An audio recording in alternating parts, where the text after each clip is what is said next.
नमो नारायण, नमो नारायण। जय गौ माता, वंदे मातरम। भारती को प्रणाम और हृदय से ओम शम शनिश्चराय नमः। फिर दर्शकों, मित्रों, साथियों, क्रोध में बोला हुआ एक कठोर शब्द भी इतना जहरीला हो सकता है क्योंकि आपकी 1000 प्यारी बातों को एक बार में वो नष्ट कर सकता है। 15 नवंबर 2024 शनिदेव अपनी मूल त्रिकोण राशि कुंभ में मार्गी होंगे। 139 दिन के बाद शनिदेव अपनी ही राशि में मार्गी रहेंगे। 29 मार्च 2025 तक शनिदेव अपनी मूल त्रिकोण राशि कुंभ में संचरण करेंगे।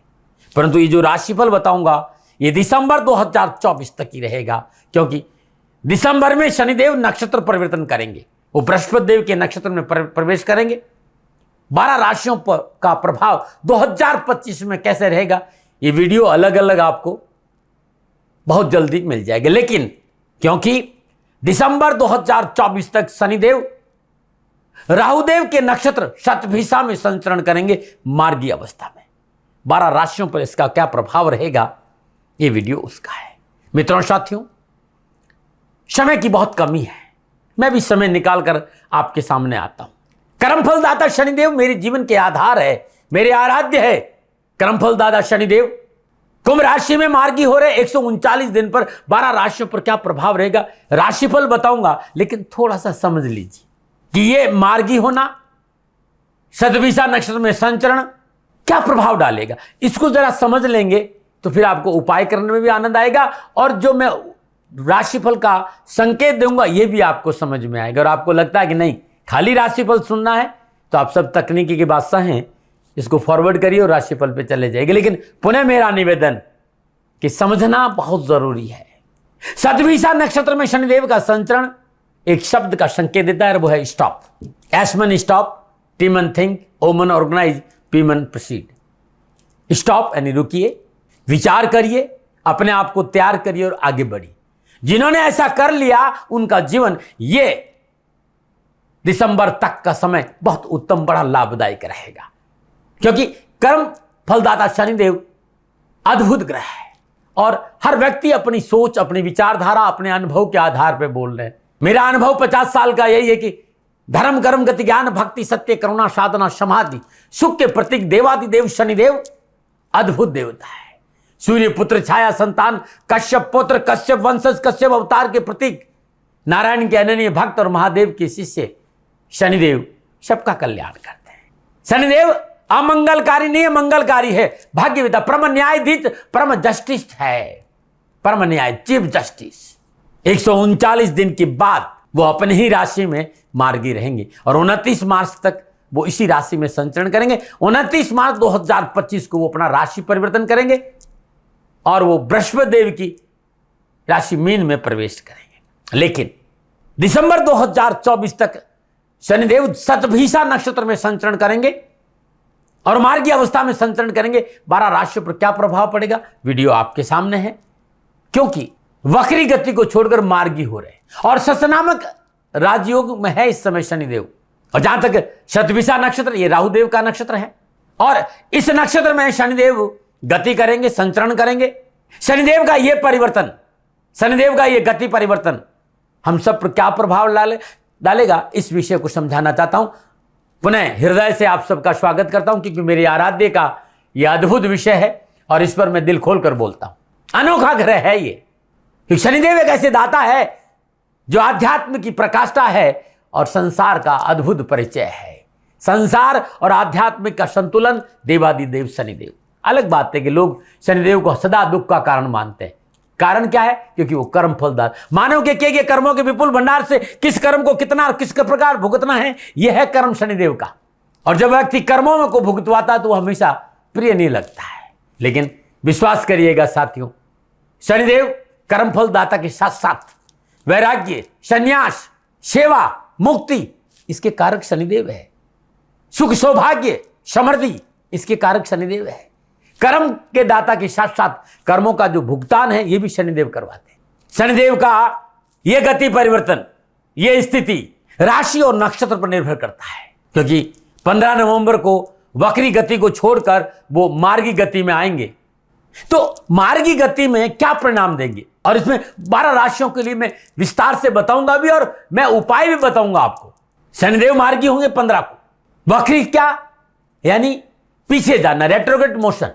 और जब शनि रेट्रोग्रेड से होते हैं तब वो एक संकेत देते हैं कि कोई भी कार्य व्यवस्थित और प्लानिंग से करो, थोड़ा सा विचार करो, थोड़ा सा अपने आप को रोको, विचार करो, प्लानिंग करो, तब आगे बढ़ो। और जब मार्गी होता है तब वो कहता है कि जो आपने व्यवस्था बनाई, जो आपने तैयारी करी है, अब आगे बढ़ो, सफलता मिलेगी। राहुदेव और शनिदेव दोनों प्रभाव एक साथ रहेंगे क्योंकि शतभिषा नक्षत्र में है।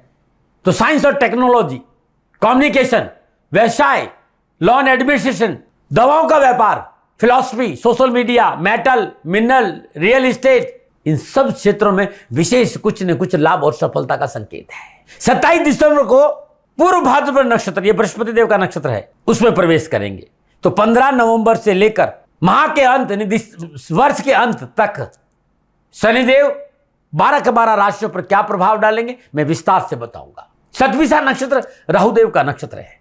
राहुदेव जिसे आध्यात्मिक चेतना का कारक भी है, लेकिन इसके साथ साथ ही अनप्रेडिक्टेबल है, अनकन्वेंशन है, द्विस्वभाव है।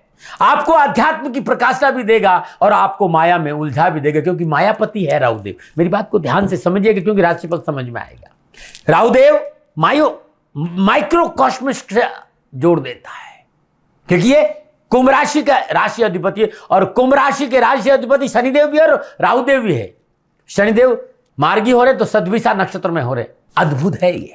राहुदेव और शनिदेव अपनी तपस्या, अपनी मेहनत और अपनी परिश्रम से देवत्व प्राप्त किया है। तो सदा इनका यह संकेत रहता है कि भाई जीवन में कुछ चाहते हो तो तपस्या करो, साधना करो, मेहनत करो, परिश्रम करो, संघर्ष करो, हम आपको राजा बना देंगे।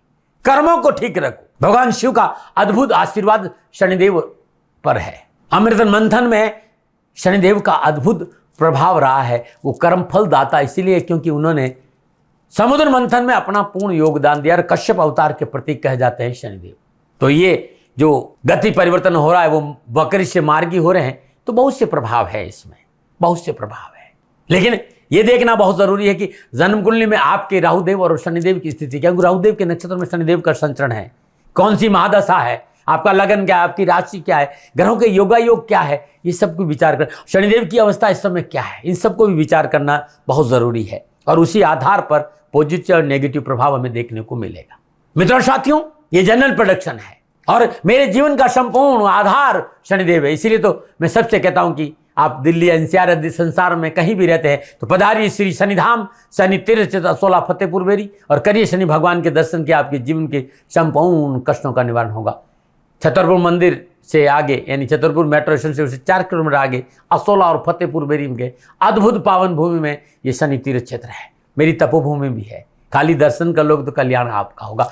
शनिदेव 2024 दिसंबर माह के अंत तक शतभिषा नक्षत्र और कुंभ राशि में संचरण करेंगे। 12 राशियों पर क्या प्रभाव पड़ेगा, जनरल प्रेडिक्शन। आप जानना चाहते हैं कि शनिदेव आपको क्या संकेत दे रहे हैं तो नीचे नंबर आ रहे हैं, इन नंबरों पर संपर्क करके आप मुझे अवश्य बात कर सकते हैं। प्रदर्शकों मित्रों साथियों, अब मैं राशि चक्र भद चक्र की अंतिम राशि यानी मीन राशि, जल तत्व राशि है। इस राशि की राशि अधिपति बृहस्पति देव है। ये सागर का जल है। शनिदेव का गति परिवर्तन यानी शनिदेव का मार्गी होना मीन राशि वालों के लिए दिसंबर 2024 तक क्या संकेत दे रहा है, क्योंकि मीन राशि वालों के लिए शनिदेव 11वें और 12वें भाव के स्वामी होकर द्वादश भाव स्वराशि कुंभ में मार्गी होंगे। 12वें भाव में विराजमान शनिदेव की तीसरी दृष्टि धन भाव पर मेष राशि में, सप्तम दृष्टि सिंह राशि छठे भाव और दसम दृष्टि नवम भाव वृश्चिक राशि पर रहेगी। यह है तीनों दृष्टियां शनिदेव की। इस संपूर्ण गणनाओं को ध्यान से देखें तो मीन राशि वाले इस समय स्व अवलोकन पर ज्यादा ध्यान देंगे, स्वाध्याय पर ज्यादा ध्यान देंगे, साधना की ओर ज्यादा रहेंगे, कार्यों को व्यवस्थित करने का पूर्ण प्रयास करेंगे, मेहनत परिश्रम संघर्ष से आगे बढ़ने का पुरजोर मेहनत करेंगे, प्रयास करेंगे, सफलता भी मिलेगी। जहां एक और साधना और शोध में मन अग्रसर होगा, वहीं थोड़ा सा कारोबार में मेहनत और परिश्रम और संघर्ष का संकेत है। कारोबार में थोड़ी सी उठापटक या परेशानी का संकेत भी है। इस समय कारोबार में, नौकरी में किया गया परिवर्तन नुकसानदायक रहेगा। परिवार, कारोबार, नौकरी में विशेष सावधान रहना पड़ेगा 31 दिसंबर 2024 तक। लेकिन कारोबारी यात्राएं ठीक रहेगी। लेकिन कारोबारी यात्राओं में मेहनत परिश्रम संघर्ष का फल जरूर, लेकिन ध्यान रखिएगा यात्राओं में लापरवाही मत करिएगा, क्योंकि लापरवाही से अनावश्यक मानसिक तनाव हो सकता है। जिस तरह के घर योगायोग है, मेहनत परिश्रम से संघर्ष से आय और आजीविका के साधनों में बढ़ोतरी और धन संबंधी परेशानी से मुक्ति मिल सकती। थाली में परोस कर कुछ नहीं मिलेगा, किए प्रयास सार्थक जरूर होंगे, लेकिन चुनौतियां हैं। हाँ, एक बात कह सकता हूं, क्योंकि शनिदेव 12वें भाव में विराज कर आपकी सोच को बहुत अच्छा करेंगे, तो आप चुनौतियों का सामना करने में सक्षम रहेंगे। कारोबार की स्थिति ठीक रहेगी, नई अनुबंध प्राप्त होंगे। संयम और धैर्य से काम करें तो धीरे धीरे सब ठीक हो जाएगा। काम लायक धन भी आता रहेगा, देश विदेश धन प्राप्ति का अच्छा योग है। और वे भाई बहन जो विदेशों में रहते हैं उनके लिए कैरियर, कारोबार, नौकरी, व्यवसाय के हिसाब से उत्तम अवसर और लाभ का संकेत, और कानूनी समस्याओं से मुक्त, जीवन साथी के साथ रिश्तों में प्रगाढ़ता आएगी, अपना सपना पूरा होगा। लेकिन शेयर मार्केट में थोड़ा बचना होगा। मीन राशि वालों को डरा नहीं रहा हूं, बस संयम धैर्य और से काम करेंगे तो सफलता आपके कदमों में। धन भी मिलेगा, नौकरी भी अच्छी रहेगी, साधन भी, लेकिन संयम के साथ, क्योंकि तीसरी दृष्टि धन भाव पर है। धन आएगा लेकिन धन खर्च भी होगा, धन आएगा लेकिन धन खर्च भी होगा। और इनकम की कोई कमी नहीं, लेकिन एक्सपेंडिचर अथाह है, तो थोड़ा सा खर्चों में कमी करें। लेकिन वे भाई बहन जो विदेशों में रहते हैं, जिनका धन मल्टीनेशनल कंपनियों में लगा या मल्टीनेशनल कंपनियों में काम करते हैं या विदेशों में व्यापार या नौकरी करते हैं, उनके लिए उत्तम समय है। सप्तम दशा छठे भाव पर है। व्यर्थ के रोग, ऋण और रिपु से छुटकारा, कर्जों से छुटकारा मिलेगा। नौकरी संबंधी परेशानी से मुक्ति मिलेगी। कानूनी मसले हल होंगे, लेकिन स्वास्थ्य को लेकर लापरवाही नहीं कर। दशम दशा भाग्य स्थान धर्म भाव पर है। इस समय धार्मिक यात्राओं का भी है, अध्यात्म का भी है, व्यवसाय की दृष्टिकोण, अपनों के साथ रहना का भी। और चारों ओर से मैं देखूं तो ये समय पूर्णतः आपके लिए दशम दृष्टि के हिसाब से उत्तम लाभ और सफलता का संकेत दे रहे। वे लोग जो ईश्वर चिंतन और स्वाध्याय पर ज्यादा ध्यान देंगे उन्हें सफलता अधिक मिलेगी। सामाजिक और पारिवारिक दृष्टिकोण समय अनुकूल रहेगा। परिवार में सुख शांति का वातावरण रहेगा। पैतृक संपत्ति के मसले, संतान संबंधी समस्या से मुक्ति मिलेगी। जीवन साथी के सहयोग से भाग्य में वृद्धि होगी। भाग्य आपके पक्ष में करवट जीवन साथी की वजह, तो कारोबार में, नौकरी में, व्यवसाय में नए व्यवसायिक संबंध बनेंगे। धन की प्राप्ति होगी। वैवाहिक जीवन की परेशानी से मुक्ति के साथ साथ जीवन साथी का पूर्ण सहयोग आर्थिक दृष्टिकोण से भी ठीक रहेगा। युवा विद्यार्थियों के लिए कैरियर, कामकाज, कारोबार, नौकरी, शिक्षा के दृष्टिकोण से पूर्णतः समय शुभ लाभ और सफलता का संकेत दे रहा है। वे लोग जो मेडिकल में है, चाहे वो MBBS कर रहे हैं, चाहे फार्मा में है, चाहे कोई डिप्लोमा में, और मेडिकल, फार्मा, योग या शिक्षा के में ऐसी शिक्षा से जो जिसका संबंध चिकित्सा से है, उन युवा और विद्यार्थियों को पूर्ण सफलता मिलेगी। हाँ, इस समय सोशल मीडिया से अपने आप को दूर रखना बहुत जरूरी है। वे युवा जो नौकरी करना चाहते हैं उन्हें मन को सफलता मिलेगी। नौकरी में पदोन्नति और प्रमोशन का तोहफा मिलेगा। स्वास्थ्य को लेकर थोड़ी सी सावधानी जरूरी है। छोटी मोटी मौसमी बीमारियां हावी नहीं हो, इस बात पर ध्यान देना होगा। उच्च रक्तचाप, शुगर, माइग्रेन की बीमारी है तो थोड़ा तुरंत चिकित्सा का सहारा लीजिएगा। वाहन से हल्की फुल्की चोट लगने की संभावना है। सावधान से वाहन चलाए और सड़क नियमों का पालन करेंगे तो अच्छा रहेगा। गणनाएं मीन राशि वालों के लिए थोड़ा सा जो सावधानियां हैं वो ये है कि गुप्त कार्य, अनैतिक संबंध, अनैतिक कार्य, षड्यंत्र, इन सब से दूर रहना बहुत जरूरी है। तथाकथित मित्र, जिनको आप अपने कहते हैं कि तो मेरे लिए जान भी दे सकते, ऐसा व्यक्ति, तथाकथित मित्र आपको धोखा दे सकता है। आंख मूंद कर भरोसा नहीं करें। मानसिक तनाव को अपने ऊपर हावी नहीं होते। बिना पढ़े किसी कागज पर हस्ताक्षर नहीं करें। मीन राशि वालों, साढ़े का प्रथम चरण आपको चल रहा है। जिस तरह के ग्रह योगायोग है, देवादिदेव शनिदेव को मनाइए, बृहस्पति देव को मनाइए, आपका कल्याण होगा। प्रत्येक शनिवार के दिन श्रद्धानुसार गुड़, हरा चारा, उड़द, देसी चना गौशाला में दान देना उत्तम रहेगा।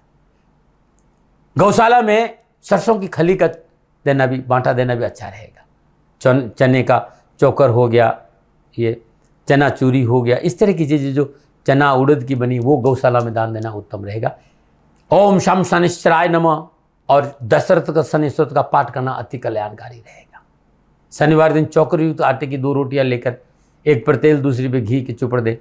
तेल वाली रोटी पर गुड़ रखकर और घी वाली रोटी पर चने की दाल रखकर गाय को अपने हाथ से खिला दीजिए। ये नियम बना दीजिए, हर शनिवार को जरूर करें। मित्रों, साथियों, शनिदेव मार्गी हो रहे हैं। आपकी राशि पर क्या प्रभाव पड़ेगा, ये नक्षत्र गणनाओं के आधार पर मेरा निजी आकलन था। न भय, न भ्रम, न भ्रांति, न विवाद, न तर्क, शकन उपनयन का अधिकार आपका था। आपका है, आप ही का रहेगा, मानो न मानो आपकी। हाँ, आकलन मेरा था और मेरे से कोई भूल हो गई तो दोनों हाथ जोड़कर आपसे क्षमा मांगता हूँ। आप सुखी रहे, आप स्वस्थ रहे, समृद्धिशील रहे। शनिदेव के चरणों में मेरी प्रार्थना। नमन। फिर दर्शकों, मित्रों, साथियों, पूरा राष्ट्र यह जानता है कि मेरा जीवन गौ माता और बेटियों के लिए है। यत्र नारीस्तु पूजन्ते रमन्ते तत्र देवता। ठीक किसी तरह मेरा जीवन गौ माता की शरणागत है, उनके चरणों में है। पूरा राष्ट्र और राजस्थान का हर व्यक्ति जानता है कि दाती महाराज गायों से बहुत प्यार करते हैं, बेटियों से बहुत प्यार करते हैं। पिछले 35-36 सालों में सैकड़ों हजारों बेटियों के लिए मैंने अपना जीवन दिया है और मैं ये कह सकता हूं कि गौ माता और बेटियों के लिए मेरा संपूर्ण जीवन निछावर है। और ये मेरे जीवन का उद्देश्य था, क्योंकि मेरे लिए राष्ट्र कोई बड़ा है, ना राष्ट्र से बड़ा कोई हो सकता है, न संभावना है। और गौ माता और बेटियां राष्ट्र की धरोहर है, उनके लिए ये करना मेरा कर्तव्य भी था, मेरा कर्म भी था और मेरा धर्म भी था। मैं आपको किसी वजह से नहीं सुना रहा हूं ये बात, बस खाली बता रहा हूं कि ये मेरे जीवन का लक्ष्य था। मैं अपने राष्ट्र की सेवा करूं, ये मेरा धर्म है, क्योंकि मैं इस राष्ट्र का नागरिक हूं। पिछले 30-35 सालों से मैं बेटी बचाओ, गौ सेवा में अपना संपूर्ण जीवन राष्ट्र के साथ लगाया। समय बड़ा बलवान है, समय बलवान होता है साथियों। वर्तमान परिस्थितियां आर्थिक दृष्टिकोण से मेरी अनुकूल नहीं है, यह मैं संकेत आपको कई बार दे चुका हूं। धन नहीं मांग रहा हूं, मैंने आज तक राष्ट्र से कभी ये नहीं कहा कि मुझे धन दो, मुझे पैसे नहीं चाहिए। ना मैंने पहले कभी पैसे मांगे थे और ना मैं अभी पैसे मांग रहा हूं। और ये मेरा अहंकार नहीं है। बात बताना चाहता हूं, मैं अहंकार से ये नहीं बोल रहा हूं, क्योंकि मैं धन को लेकर कभी आपके सामने नहीं आया। ये मेरा निवेदन है। हमेशा मैंने आप लोगों से कहा कि राष्ट्र की सेवा करो, मैं भी कर रहा हूं और आप भी सेवा करो। धन नहीं चाहिए, लेकिन वर्तमान आर्थिक परिस्थितियां मेरे को यह कहने के लिए थोड़ा सा मजबूर कर रही है कि शनिधाम गौशाला की गाय दुखी नहीं रहे, इसके लिए मुझे आपका सहयोग चाहिए। और सहयोग तब चाहिए जब मैं आपके लिए कुछ करूंगा, मैं आपके साथ खड़ा रहूंगा आपकी समस्याओं के समाधान के लिए, चाहे वो पूजा पाठ हो, चाहे ज्योतिष हो, चाहे ध्यान हो, चाहे योग हो, किसी भी रूप में आपको मेरे से सहयोग चाहिए। आप सभी अपनी अपनी जन्म कुंडली देखना चाहते हैं, आप चाहते हैं कि मैं आपकी जन्म कुंडली देखकर आपको कुछ समाधान दूं, और आप सबको कुछ न कुछ जानकारी चाहिए। मैं आपके साथ खड़ा हूं, पूरे साल खड़ा रहूंगा, और जब तक जीऊंगा तब तक राष्ट्र के साथ खड़ा रहूंगा। नीचे नंबर आ रहा है, इन नंबरों पर संपर्क करिए और मेरे से बात करिए, लेकिन इसकी एवज में गायों के लिए चारे की व्यवस्था करिए। इसलिए मैंने कहा था कि भाई समय है, दिन है, थोड़ा सा आर्थिक परिस्थितियों को लेकर मैं थोड़ा सा कमजोर हूं, और मेरी गौ माता शनिधाम गौशाला चारे को लेकर परेशान नहीं हो, ऐसा मैं हृदय लेकर आपके सामने आया हूं। लोगों ने कहा कि राष्ट्र आपसे प्यार करता है दाती महाराज, एक बार राष्ट्र से निवेदन करिए। मैं फिर कहना चाहता हूं, मैं धन नहीं मांग रहा हूं, और ये मेरा अहंकार नहीं, मेरी विनम्र प्रार्थना। साथियों, मेरा राष्ट्र सर्वोपरि है। मैं ये नहीं कह रहा हूं, मैं ये कह रहा हूं कि मैं परिश्रम करूंगा आपके लिए, और आप उस परिश्रम के एवज में गायों के लिए चारे की व्यवस्था कीजिए। शनि भगवान सदा आपकी रक्षा करेंगे, आपका जीवन सदा खुशियों से भरा रहेगा, ऐसा मेरा निवेदन है। और वे सभी लोग जो सक्षम है, सामर्थ्यवान है, जिन्हें दाती महाराज के ज्योतिषीय समाधान की आवश्यकता नहीं है, उनको मेरा प्रणाम है। और उन सबको मेरा प्रणाम है जो शनिधाम गौशालाओं को सपोर्ट करते हैं, सेवा में कंधा से कंधा मिलाकर खड़ा रहते हैं। जब से मैंने ये सूचना दी, जब से मैंने ये मैसेज दिया, हजारों लोग शनिधाम गौशाला के साथ कंधा से कंधा मिलाकर खड़े हैं। उन सबको मेरा धन्यवाद, मेरा आभार, अभिनंदन। हर महीने आप में से बहुत से लोग कुछ न कुछ शनिधाम गौशाला में सहयोग करते हैं। मैं उन सब के प्रति पुनः एक बार हृदय से अपना आभार प्रकट करता हूं, और ये सहयोग मैं जीवन भर याद रखूंगा। समय ऐसा है, मेरी परिस्थितियां आर्थिक दृष्टिकोण से अनुकूल संकेत नहीं दे रही, इसलिए मैंने राष्ट्र से कहा कि शनिधाम गौशाला में परेशानी नहीं आए। सरकार सपोर्ट करती है, सरकार की तरफ से जो वो करना चाहती वो करती, लेकिन उससे पूरा नहीं पड़ता है। सरकार की अपनी सीमाएं हैं साथियों, और उससे पूरा नहीं पड़ता है, और अपनी मर्यादाएं भी और सीमाएं। शासन के पास और बहुत से काम है साथियों। फिर भी मैं शासन का भी धन्यवाद दूंगा, जो हमारे साथ वो खड़े हैं, पुनः हृदय से एक बार निवेदन करना चाहता हूं, आपको लगता है कि दाती महाराज के साथ सन्निधान गौशाला में खड़ा रहना है तो नंबर नीचे आ रहे हैं, जरूर सहयोग करिएगा। मेरा कोई दबाव नहीं है, समय काल परिस्थिति के अनुसार दाती महाराज की ये प्रार्थना है। मैं दाती महाराज आपका हूं और आप मेरे हो, मुझे लगा कि आपको कहना देना चाहिए। राशिवासियों, व्यापारी नहीं हूं, समय है आज आपसे कह रहा हूं। और यदि आप अपने आसपास भी जो गायें उनकी भी सेवा करते हैं तो ये भी सेवा मेरे को बहुत खुशी हो, क्योंकि गौ माता दुखी नहीं रहनी चाहिए, बस इस बात का ध्यान रखिएगा। पुनः हृदय से आभार। ओम नमो नारायण।